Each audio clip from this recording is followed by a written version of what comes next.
नमस्कार दोस्तों, national updates की एक और वीडियो में आपका स्वागत है। चलिए देखते हैं आज के महत्वपूर्ण अपडेट्स। पहली update Jammu and Kashmir union territory से है, जहां दोस्तों जम्मू कश्मीर गवर्नमेंट ने मंडे को एक एमओयू साइन किया है दुबई के साथ, जिसके तहत दुबई के अंदर residential development, industrial park, IT tower, multipurpose tower, logistic space, medical college, super speciality hospital, commercial development, इन सबको डेवलप किया जाएगा। Commerce and industry minister Piyush Goyal ji ने ये एमओयू साइन करवाया। इसके अलावा इन्होंने ये कहा कि ये समझौता दुनिया को एक मजबूत संकेत देता है कि भारत एक वैश्विक शक्ति में बदल रहा है। इसमें जम्मू कश्मीर की महत्वपूर्ण भूमिका होने वाली है। इस समझौते के बाद यहाँ पर भारी निवेश आएगा। दुबई के कई सारे इन्वेस्टर्स यहाँ पर निवेश करने के उत्सुक हैं, जिसमें बहुत सारी कंपनी शामिल है। दोस्तों हाल ही में 28,400 करोड़ रुपए का औद्योगिक package Jammu Kashmir union territory के लिए केंद्र सरकार ने सुनिश्चित किया था, परंतु दोस्तों जिस प्रकार अभी कश्मीर वैली में वॉयलेंस हो रहे हैं, उससे मुश्किल है कि इन्वेस्टर्स यहाँ पर निवेश करने को उत्सुक होंगे। Next update union territory Andaman and Nicobar से है, जहाँ दोस्तों union home and cooperative minister Amit Shah ने कई सारे प्रोजेक्ट्स का लीफ फाउंडेशन स्टोन रखा। इसके अलावा कई सारे प्रोजेक्ट्स का इनॉग्रेशन किया। इसके तहत नेताजी सुभाष चंद्र बोस आइलैंड यहाँ पर भी कई सारे प्रोजेक्ट्स का इनॉग्रेशन किया गया। इसके अलावा रानी लक्ष्मीबाई द्वीप, यहाँ पर शहीद द्वीप इको टूरिज्म प्रोजेक्ट, जिसके तहत कई सारे प्रोजेक्ट्स का डेवलपमेंट किया जा रहा है, उनका भी सर्वे कंडक्ट किया गया। इसमें वाटर एड रूम समेत कई सारे प्रोजेक्ट शामिल है। कुल मिलाकर 14 ऐसे प्रोजेक्ट थे जिनकी वर्थ 299 करोड़ थी, इनका इनॉग्रेशन किया गया।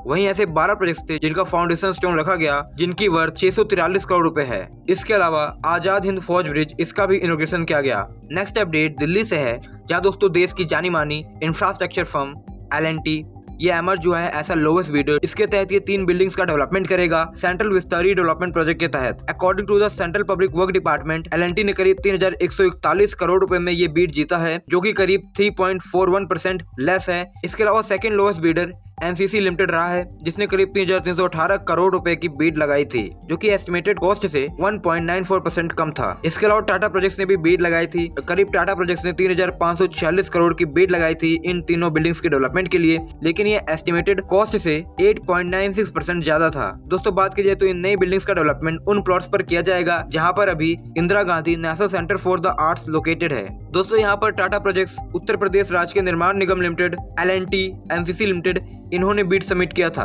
नेक्स्ट अपडेट असम और मेघालय से है, जहां दोस्तों सैटेलाइट पावर, इसका अवार्ड किया गया है Nangal Bibra Bongaigaon interstate power transmission project, जिसकी वर्थ करीब 324 करोड़ है। इसको टैरिफ बेसिस पर कॉम्पिटिटिव बीडिंग के थ्रू चुना गया है। ये लोवेस्ट बिडर एमर्ज हुआ था। दोस्तों बात की जाए तो इसके तहत 220/132 किलोवाट का एक सब स्टेशन नंगाल बिब्रा यहाँ पर सेटअप करना है। इसके अलावा इसे 130 किलोमीटर लंबी 400 किलोवाट की डीसी ट्रांसमिशन लाइन, इसको भी डेवलप करना है। ये असम के बोंगाईगांव से मेघालय के नांगला बिब्रा तक बनाई जाएगी। दोस्तों सैटेलाइट ने इसके अलावा भी इस रीजन में कई सारे इंटरस्टेट ट्रांसमिशन लाइन प्रोजेक्ट्स पहले ही डेवलप किए हैं। नेक्स्ट अपडेट इंडियन रेलवे से है, जहां प्रधानमंत्री गति शक्ति प्रोग्राम, इसके तहत इंडियन रेलवे करीब 500 multi modal cargo terminal setup करेगी नेक्स्ट 4 और 5 ईयर्स के अंदर।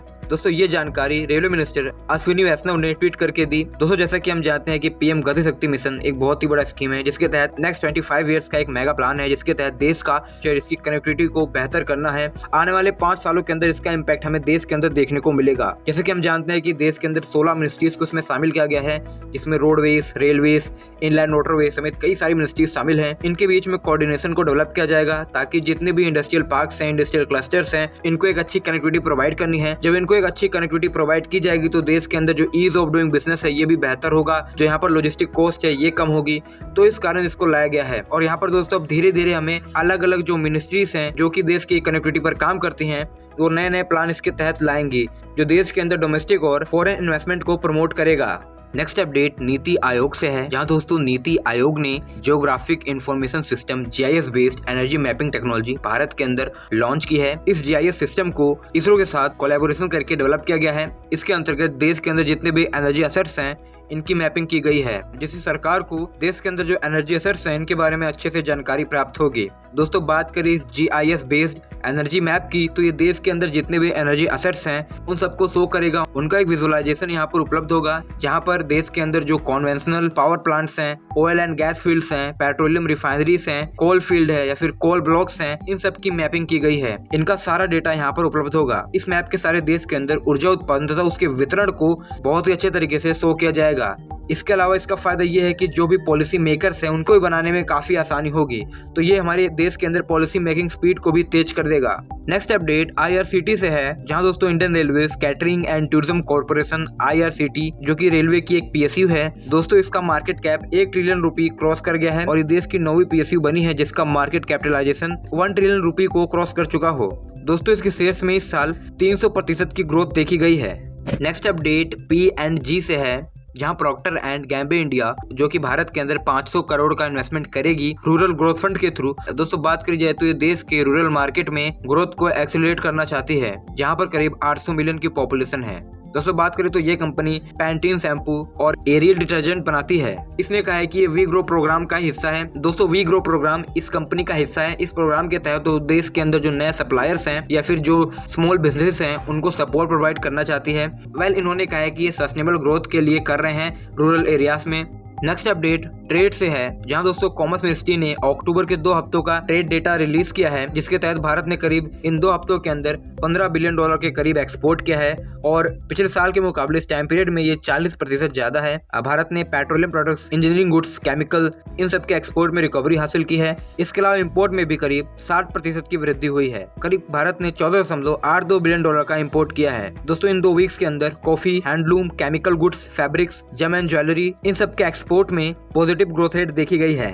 चलिए देखते हैं स्टार्टअप न्यूज, जहां ऑनलाइन फार्मेसी फार्मेजी इसने प्री IPO राउंड में करीब $350 मिलियन की फंडिंग रेज की है। दोस्तों ये फंडिंग इसने सिंगापुर बेस्ड अमांसा कैपिटल, ब्लैकस्टोन समेत कई सारे इन्वेस्टर से रेज की है और इसी के साथ इसका वैल्यूएशन $5.6 बिलियन पहुंच गया है। इसके अलावा नोएडा बेस्ड ऑटोमेशन प्लेटफॉर्म सास लैब्स इसने $17 मिलियन की फंडिंग रेज की है फ्रॉम बैटलो पार्टनर्स समेत कई सारे वेंचर से। सो गाइस आज की इस वीडियो में इतना ही। अगर आपको ये वीडियो पसंद आए तो वीडियो को लाइक करें, चैनल को सब्सक्राइब करें। धन्यवाद आपका ये वीडियो देखने के लिए। मिलते हैं नेक्स्ट वीडियो में।